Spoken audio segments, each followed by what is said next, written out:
Is your Buick Lacrosse failing to connect to Apple CarPlay, leaving you without your maps and music? Statistics show that 80% of infotainment connectivity issues are actually caused by simple external factors. Let us walk through the diagnostic steps to get your system back online. Start by inspecting your cable, cleaning the phone port, and performing a full power cycle of the vehicle. Check your iPhone settings to ensure USB accessories are allowed while the device is locked. Within the Buick IntelliLink menu, remove your device completely and repair it as a fresh connection.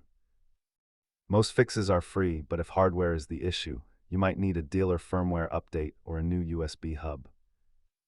Testing different cables and settings costs almost nothing, whereas dealer diagnostics can be quite pricey.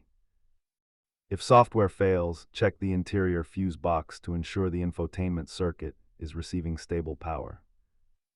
Keep a high-quality cable and some compressed air in your glove box for quick troubleshooting on the go. Remember, sometimes simply forgetting the device and repairing is the exact step that finally clears the handshake error. If these steps helped restore your CarPlay, hit subscribe for more Buick troubleshooting tips.